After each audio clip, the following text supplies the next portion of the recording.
इस समय हमारे चीफ जस्टिस गवई साहब पूरे देश में ट्रेंड कर रहे हैं। सोशल मीडिया में पूरी तरीके से सबसे टॉप पे उन्हीं का नाम चल रहा है और वो इसलिए चल रहा है कि एक PIL फाइल हुई थी और उसमें मांग की गई थी कि खजुराहो में जो मंदिर के अंदर विष्णु भगवान की खंडित मूर्ति रखी है, जिसमें उनके गर्दन के ऊपर वाले भाग को तोड़ दिया गया है, उसको रिस्टोर करने और वहां दूसरी मूर्ति लगाने की अनुमति दी जाए। गवई साहब ने यह बोला कि काम करिए, जाइए विष्णु भगवान की पूजा करिए, वही कुछ कर पाएंगे, हम तो कुछ नहीं कर पाएंगे।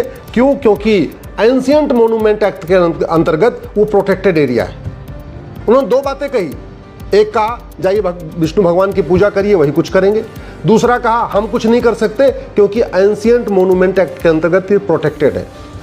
पहले वाले पार्ट पे उबाल आ गया, लेकिन दूसरा जो उन्होंने कहा था उसको किसी ने ध्यान दिया ही नहीं। अब सोशल मीडिया में पूरी तरीके से गवई साहब की जन्म कुंडली पूरी खंगाली जा रही है। बहुत सारे लोग कह रहे हैं कि उनके पिताजी, उनका नाम खुद रामकृष्ण गवई है और रामकृष्ण भगवान विष्णु के अवतार होते हैं, फिर वो विष्णु विरोधी कैसे हो सकते हैं। बहुत सारे कहते हैं कि उन्होंने बुद्धिज्म अडॉप्ट कर लिया, इसलिए उनको भगवान विष्णु से दिक्कत है, वो भगवान विष्णु से नफरत करते हैं, ऐसा भी लोग लिख रहे हैं। बहुत सारे लोग कह रहे हैं कि उनके पिताजी का नाम तो रामकृष्ण सूर्यभान गवई था, सूर्यभान भानु भास्कर भगवान सूर्य के नाम पे है और रामकृष्ण उनके खुद ही भगवान विष्णु के अवतार, तो उनके फादर का नाम रामकृष्ण सूर्यभान गवई, उनका खुद का नाम भूषण रामकृष्ण गवई, फिर वो विष्णु विरोधी क्यों हो गए हैं, हिंदू विरोधी क्यों हो गए? ऐसे दुनिया भर की बातें लिखी जा रही है। कुछ लोग कह रहे हैं कि गवई साहब झूठ बोलते हैं कि उन्होंने तो झुग्गी बस्ती में पढ़ाई किया, क्योंकि उनके पिताजी तो 3 राज्यों के गवर्नर रह चुके हैं, बिहार के, केरल के, सिक्किम के, और उनके पिताजी लोकसभा के भी सदस्य थे, राज्यसभा के सदस्य थे। ये भी लोग सोशल मीडिया में लिख रहे हैं कि 30 साल तक लगातार वो महाराष्ट्र विधानसभा में थे, 30 साल तक। कुछ लोग ये भी लिख रहे हैं कि गवई साहब का जन्म 1960 में हुआ, जो इस समय चीफ जस्टिस है, और 1964 में, यानी उनके जन्म के 4 साल के बाद ही उनके पिताजी विधायक हो गए थे। तो एक विधायक का बेटा झुग्गी बस्ती में कैसे पढ़ेगा? ऐसे दुनिया भर की बातें लिखी जा रही हैं, मैं उस पर नहीं जाता हूं। मैं ये कह रहा हूं कि ये जो समस्या है, इसका समाधान क्या है?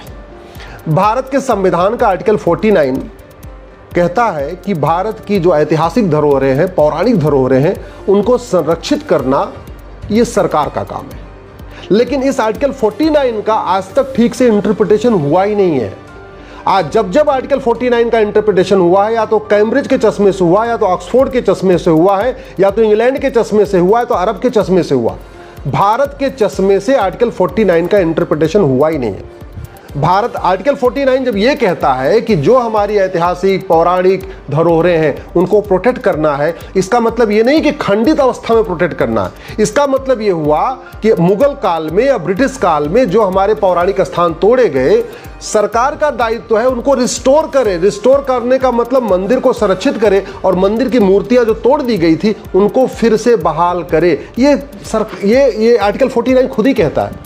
लेकिन चूंकि चश्मा वो कैम्ब्रिज वाला है, ऑक्सफोर्ड वाला है, या ये कह सकते हैं तथाकथित सेकुलरिज्म वाला चश्मा है, इसलिए आर्टिकल 49 की ठीक से व्याख्या नहीं हो रही। दूसरा, मैं पहले भी कह चुका हूं, कांग्रेस ने 50 से ज्यादा घटिया कानून बनाए हैं भारत को बर्बाद करने के लिए, और ये कानून 1958 में ancient monument act Nehru ji ने बनाया था। ये कानून बनाया गया था बाबर, हुमायूं, तुगलक, गजनी, गोरी के जो इल्लीगल काम है उन्हीं को प्रोटेक्ट करने के लिए, भारत की धरोहरों को प्रोटेक्ट करने के लिए नहीं। नतीजा क्या है? औरंगजेब की एक मजार बनी है औरंगाबाद में और उसको आज तक हटाया नहीं गया, क्योंकि ये कानून कहता है जी वो प्रोटेक्टेड है। मतलब औरंगजेब की मजार को मेंटेन करने पे उस पे वहां पुलिस लगी पड़ी है, वहां सफाई कर्मी लगे हुए हैं। भारत के टैक्स पेयर के पैसे से औरंगजेब की मजार मेंटेन की जा रही है। भारत के टैक्स पेयर के पैसे से बहुत सारे वहशी दरिंदों की मजार दरगाह प्रोटेक्ट की जा रही है। कायदे से उनका नामो निशान मिटा देना चाहिए था। क्यों मिटा देना चाहिए? क्योंकि संविधान के प्रियम्बल का पहला शब्द ही सोरिन। सोरिन का मतलब संप्रभु। संप्रभु का मतलब न गुलामी का नाम होना चाहिए, न गुलामी का निशान होना चाहिए। हम स्वतंत्र हो गए। स्वतंत्र 2 शब्दों से मिलकर बना, स्वतंत्र, स्वयं का तंत्र, यानी जितना सिस्टम होना चाहिए सब हमारा होना चाहिए। जुडिशियल सिस्टम हमारा, पुलिस सिस्टम हमारा, एजुकेशन सिस्टम हमारा, टैक्स सिस्टम हमारा, एडमिनिस्ट्रेटिव सिस्टम हमारा, सारे सिस्टम हमारे होने चाहिए। और दूसरा, सोरेन का मतलब न गुलामी का नाम होना चाहिए, न गुलामी का निशान होना चाहिए।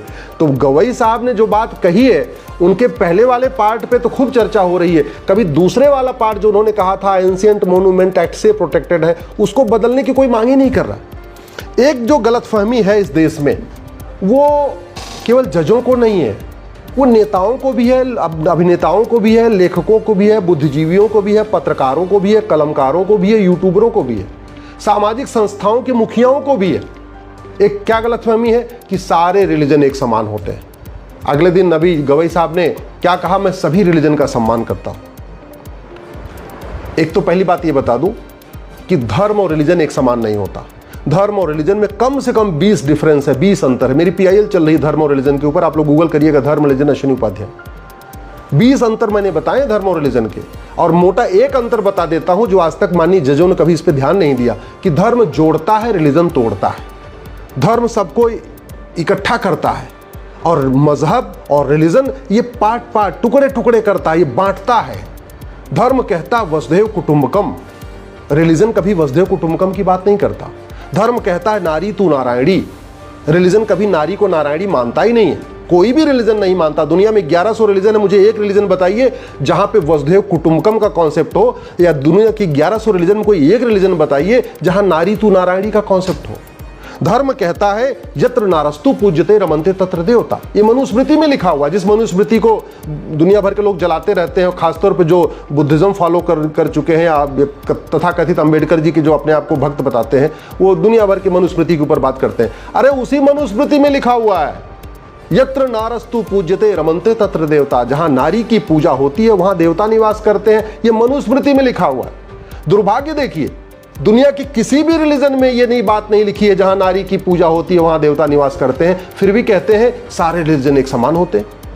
और मनुस्मृति को क्रिटिसाइज किया जाता है, और जहां बाकी रिलीजन में, जहां बहुत सारे ऐसे भी रिलीजन है जहां महिलाओं को थर्ड क्लास का भी अवसर नहीं है, थर्ड क्लास का भी जो है नागरिक नहीं माना जाता, जहां महिला पुरुष को एक समान माना ही नहीं जाता, जहां माता पिता को एक समान माना नहीं जाता, जहां भाई बहन को एक समान माना नहीं जाता, उनको कह रहे नहीं हम सबका सम्मान करते हैं, हम सबको एक बराबर मानते हैं। धर्म कहता है सर्व मंगल मांगल्य, सबका मंगल हो, सबका कल्याण हो। किसी एक भी रिलीजन में मुझे आप कहीं लिखा हुआ दिखा दीजिए कि जहां लिखा हो कि पूरी दुनिया में सबका कल्याण हो ना। रिलीजन कहता है मेरे रिलीजन वाला का कल्याण हो, बाकी रिलीजन वाले तो भाड़ में जाए, बाकी रिलीजन वाले तो जहन्नुम में चले जाएं, बाकी जो हमारे रिलीजन को नहीं मानता वो तो जहन्नुम में जाए, जो हमारे रिलीजन को नहीं मानता वो तो हेल में जाएगा, जो हमारे रिलीजन को नहीं मानता उसको जलाया जाएगा, ये रिलीजन कहता है। फिर भी हमारे माननीय जज, माननीय बुद्धिजीवी और बहुत सारे लोग कहते हैं सारे रिलीजन एक समान होते। धर्म कहता सर्वे भवन्तु सुखिनः, सब लोग सुखी रहे, वनस्पति शांति, सब लोग, जानवर भी सुखी रहे, इंसान भी सुखी रहे, वनस्पतियां भी हरी भरी रहे, ये कहता धर्म। किसी रिलीजन में सर्वे भवन्तु सुखिनः का कॉन्सेप्ट ही नहीं है। मैं माननीय गवई साहब से विनम्रता पूर्वक हाथ जोड़ के निवेदन कर रहा हूं, और सभी से मैं हाथ जोड़ के निवेदन कर रहा हूं, पहले इस धर्म और रिलीजन के अंतर को समझिए। आपने धर्म और रिलीजन को आपने कभी गहराई समझने की कोशिश नहीं किया। धर्म और रिलीजन में 20 अंतर है। इस देश में एक बहुत बड़ी गलतफहमी चल रही है कि वेद पुराण एक समान, वेद पुराण बाइबल कुरान एक समान है। और ये कौन लोग कह रहे हैं जिन्होंने न कभी वेद पढ़ा, न पुराण पढ़ा, न बाइबल पढ़ा, न कुरान पढ़ा, फिर भी कह रहे हैं वेद पुराण बाइबल कुरान एक समान है। मैं तो कह रहा हूँ अगर ट्रायल करना है तो अपने नाती पोते को, एक नाती पोते को वेद पुराण पढ़ा दीजिए और एक नाती पोते को बाइबल कुरान पढ़ा दीजिए। आपको 5 साल के बाद अंतर समझ में आ जाएगा कि वेद पुराण बाइबल कुरान एक समान नहीं होता। अगर आपको वास्तव में समझना है, बहुत सारे लोग कहते हैं सारे रिलीजन समान होते हैं, इसका मतलब गीता, उपनिषद और रामायण और हदीस एक समान हो गई। आपको ट्रायल करना है तो किसी अपने एक बच्चे को गीता उपनिषद पढ़ाइए और किसी एक बच्चे को हदीस पढ़ाइए। देखिए 5 साल के बाद आपको समझ में आ जाएगा आपके घर में क्या हो रहा है। अपने आप खुद ही ट्रायल करिए, कुछ हमें कहने की जरूरत नहीं है, आप खुद ही ट्रायल कर लीजिए।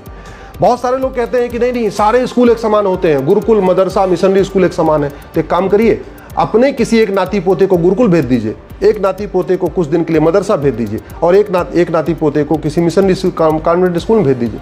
और 5 साल के बाद आप खुद ही घर में समझ में आ जाएगा कि आपको, फिर आप कहेंगे नहीं, गुरुकुल, मदरसा, मिशनरी स्कूल एक समान नहीं होता। आप 5 साल के बाद खुद ही कहेंगे कि बाइबल, कुरान, वेद, कुरान एक समान नहीं होता।